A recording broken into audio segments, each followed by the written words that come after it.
Sabemos que la base de un programa son las variables y las funciones. La primera se refiere a datos guardados en memoria, los cuales podemos leer o escribir, y la segunda se refiere a instrucciones, que al igual que la primera, se encuentran grabadas en memoria y se ejecutan de una cierta manera. También hemos visto que es muy importante dar nombres claros y significativos a estos dos pilares de todo código, pero incluso si cumplimos con realizar buenas prácticas de orden y consistencia en los nombres y comentarios, aún con ello es posible utilizar ciertas herramientas del propio lenguaje de programación que estemos ocupando para que podamos solucionar otros problemas que aparecen conforme el código se vuelve más complejo. Estas herramientas nos ayudarán a aclarar la lógica del código, la dependencia entre elementos, herencia, entre otras cosas más. Y en este video hablaré sobre una de estas herramientas, llamadas enumeraciones. Y en los siguientes videos presentaré otras herramientas más, por lo que asegúrate de suscribirte si te queda gustando el video, así no te pierdes los demás. Explicaré las enumeraciones en el lenguaje C, y como siempre te daré ejemplos de cómo las utilizo yo. En mi experiencia he visto que se aplican muy poco, incluso entre quienes programan en este lenguaje de más bajo nivel, y créanme que en general esos códigos terminan siendo un dolor de cabeza y un problema de seguro. Veamos primero el problema. Imagina que tienes una aplicación en donde realizas una conexión Wi-Fi, haces lectura de los datos de un GPS y aparte lees un sensor. Cada tarea es un proceso con pasos que realizar para lograr distintos acometidos, como lograr una conexión exitosa, finalizar una medición, filtrar datos, etc. Por lo que es común que busquemos una forma de controlar qué se hace en qué momento, dependiendo de en la etapa que se encuentra el proceso en general o el proceso en particular. De esta forma podemos definir variables que indican el valor de cada estado. Por ejemplo, aquí voy a tener un flag o una bandera que me indica el estado de conexión Wi-Fi, de forma que un 0 es que no hay conexión y un 1 es que hay conexión. Respecto del GPS voy a tener tres variables, uno que me indica si es que la conexión está correcta, otra que me indica si es que el proceso de filtrado fue completado y otra que me indica si es que hubo un error en el GPS. Y respecto del sensor voy a tener cuatro variables que me van a indicar que una medición fue finalizada o que hay un error en el sensor, que se determinó el filtrado de los datos y también si es que el sensor está entregando una alarma. Aquí tengo una variable que me va a entregar el valor del estado de un error hipotético. De forma que tiene un código y por lo tanto he tenido que definir el código para cada tipo de error. Y de esta forma después voy a crear mi lógica y mi lógica se va a ver más o menos así. Si la bandera Wi-Fi está en 0, entonces voy a intentar conectarme. Y voy a retornar entonces cuál va a ser el estado o lo que se logró de esta función. Luego si tengo una conexión Wi-Fi y aparte no tengo una conexión GPS, entonces voy a intentar conectarme al GPS y esto me va a permitir sobreescribir en esa bandera del GPS. Y en caso contrario de que esto anterior no se cumpla, entonces si es que la bandera es igual a 0, o sea que en verdad no hay una conexión Wi-Fi y aparte también tenemos que el sensor no me entregó un error, entonces voy a enviar los datos sin el GPS. Luego, si es que logré una conexión Wi-Fi y si es que logré una conexión GPS y que también aún no haya recibido una medición del sensor, entonces voy a leer el sensor y voy a actualizar mi flag. Y si el flag de error me dio un 0, entonces voy a filtrar los datos del sensor y voy a actualizar el flag de que me dice que el filtro ya ha terminado. Esto en esta envergadura tal vez no parezca muy enredado, pero he tenido que tratar con programas de casi 1400 líneas de código así en línea que tienen lógica de esta forma desde la línea 0 hasta la línea 1400.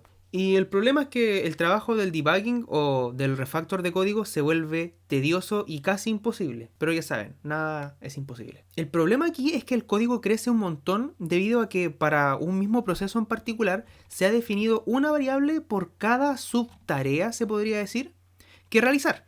Y eso sin mencionar que cada subtarea también podría poseer muchas otras subrutinas y por lo tanto, si quisiéramos, podríamos seguir creando variables para ir diciendo en qué etapa de esa subrutina de la subtarea vamos. Por lo que sería mejor definir una sola variable y determinar una convención sobre qué significa cada valor posible en esa variable en particular. Por lo que descomentaré este define one state. Y ahora podrás observar que estoy utilizando una definición completamente distinta, ya que tengo tres variables state, que son para el Wi-Fi, el GPS y el sensor. Y ahora he definido ciertas constantes, con valores que he tenido que poner a mano. Entonces para el Wi-Fi tenemos error o tenemos conectado. Para el GPS también tenemos un error, tenemos conectado, idle y data acknowledge. Para el sensor entonces tenemos la medición está completa, si es que tenemos un error, si es que se terminó de filtrar información o si es que tenemos un estado de alarma. Entonces ahora las variables de estado las he reemplazado donde corresponde. Y ahora quedaría reemplazar estos valores por estas definiciones que ocupé acá. Entonces con este cambio hemos podido superar esa barrera que teníamos léxica en donde los valores a los que nos estábamos comparando eran solamente ceros y unos. Entonces ahora, como hemos definido esto con constantes literales en el fondo, es más fácil leerlo y tiene más sentido léxico. Entonces si lo leemos nuevamente diría, si el estado del Wi-Fi es igual a error, entonces nos vamos a intentar conectar nuevamente y vamos a sobreescribir el estado. Y aquí dice, si el estado del Wi-Fi es que está conectado y aparte tenemos que el GPS está mandando un error, vamos a intentar reconectar el GPS y vamos a sobreescribir la variable de estado del GPS. Y en caso de que lo anterior no se cumpla, que podría ser que por ejemplo el GPS se encuentre en cualquiera de estos otros estados, entonces vamos a entrar acá y en caso de que el estado sea que el GPS está en estado idle, o sea que no está haciendo nada, y que aparte que el estado del sensor sea distinto de que una medición ha sido terminada, entonces enviaremos los datos correspondientes sin el GPS. Luego, si tenemos conexión Wi-Fi y tenemos conexión GPS y también tenemos que el sensor aún no se ha medido, entonces realizaremos una medición y aquí agregaba el estado porque había un 0 y en el caso de que esto entonces nos haya arrojado que la medición fue completada correctamente, entonces vamos a filtrar el sensor. Como ven, este es un ejemplo genérico que claramente no está cubriendo todos los estados porque si quisiéramos hacerlo como se debería, entonces nos iríamos más por el código que aprender lo que son las enumeraciones, pero espero que se haya podido comprender la ventaja de definir las cosas de esta forma, o sea, con palabras en el fondo que almacenan un cierto valor numérico. Es más, todas estas definiciones también podrían ser definidas como una variable como tal, o sea, como un entero sin signo de 8 bits o como te acomode. Ahora, ¿qué desventaja tiene este método? Que si queremos definir o agregar un estado nuevo, entonces tenemos que primero escribir todo como debería ser.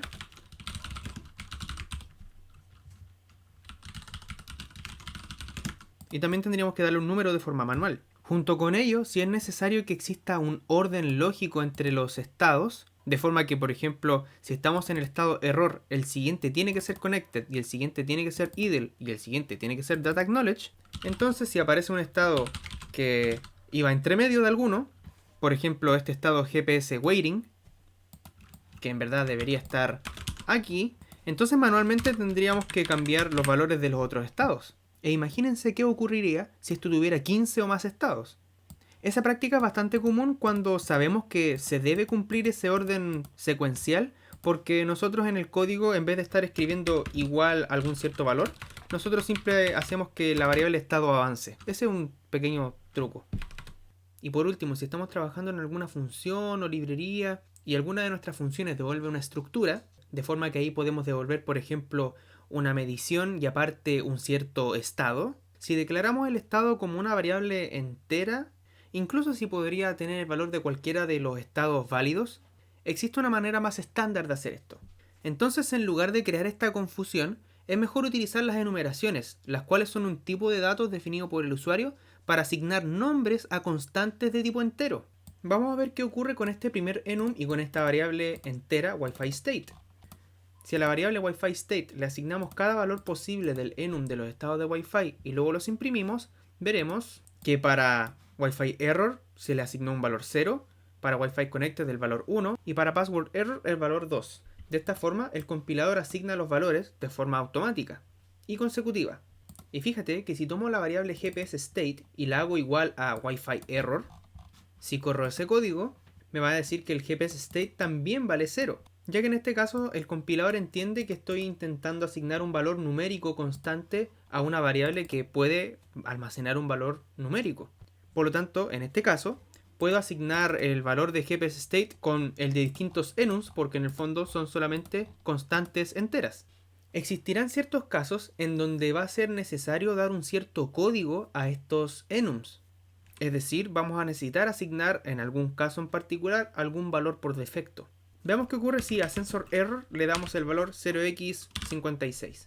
Entonces imprimiremos todos los estados de sensor state y si ejecutamos, veremos que el primer estado es 0, igual que en los casos anteriores, pero luego de que dimos un valor por defecto, aquí en 0x56 en sensor error, los siguientes continuaron desde 0x56 de forma consecutiva. Por lo tanto, ten en cuenta eso cuando vayas a realizar esa práctica. Ahora, lo poderoso de los enum es que nos permiten a nosotros crear bastante fácil nuevos estados, de forma que en el fondo el valor de los estados, a no ser que sea necesario asignarlo, que se puede, como te acabo de mostrar, en verdad en la mayoría de los casos no nos va a importar. Por ejemplo, en una máquina de estados como tal, a nosotros nos importa que nos encontremos en estados que puedan ser identificables y que podamos hacer una transición entre los estados mediante alguna variable. Por lo que a mí me basta con saber que yo puedo asignar estos valores a una cierta variable para que mi máquina de estados pueda saltar a las rutinas que requiero de ejecutar. Algo que se ocupa mucho también en las enumeraciones es que estas sean definidas como un tipo, utilizando la palabra clave typedef. De forma que luego del typedef, el enum y su definición, terminando el corchetito, escribimos el nombre del tipo de dato que acabamos de crear. De esa forma yo después puedo tener distintas instancias de este tipo de datos. Y esto es muy utilizado cuando queremos ordenar mucho más el código. Sobre todo en ciertas funciones que pueden retornar estructuras que ahí es donde más ocupo este tipo de definiciones de tipo. Pero eso va a ser un video siguiente.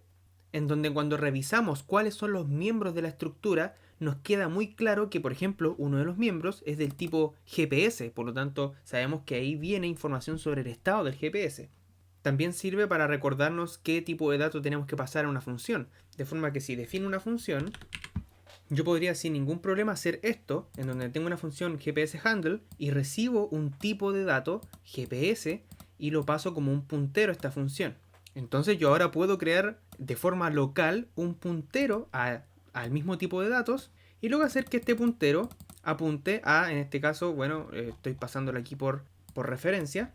Entonces ya con el puntero apuntando a la dirección de memoria de la variable, puedo sobreescribir el valor de esa dirección de memoria a la que se está apuntando con el valor GPS waiting, solamente para mostrar que funciona.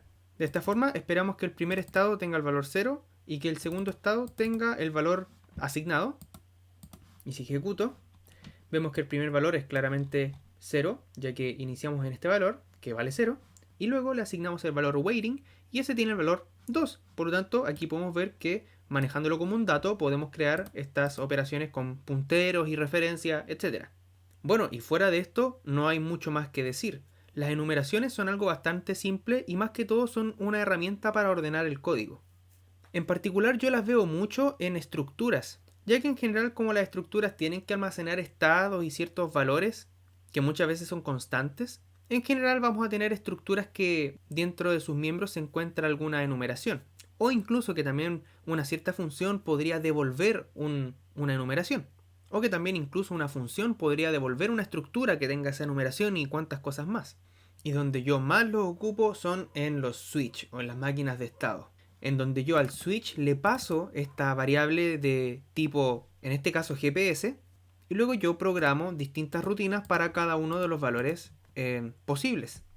Y luego de que, por ejemplo, ya obtuve la conexión, puedo llevar el GPS al estado idle, y en caso de que en una interrupción reciba los datos y queden comprobados, en la interrupción misma voy a sobreescribir GPS state como GPS data acknowledge, y así después yo puedo continuar. De esta forma es como que me voy saltando a distintos pasos y me queda muy claro en qué paso estoy gracias a que estoy utilizando una enumeración que está correctamente definida y súper clara de forma léxica, como siempre lo he recalcado. Así que estas son las enumeraciones. En el próximo video vamos a estar viendo más herramientas para ordenar el código. Así que si te gustó este video y quieres ver más, no te olvides de suscribirte a mi canal, dejar un comentario y un like porque eso me ayuda un montón. Así que corre a agregar enumeraciones a tu código y nos vemos la próxima. Adiós.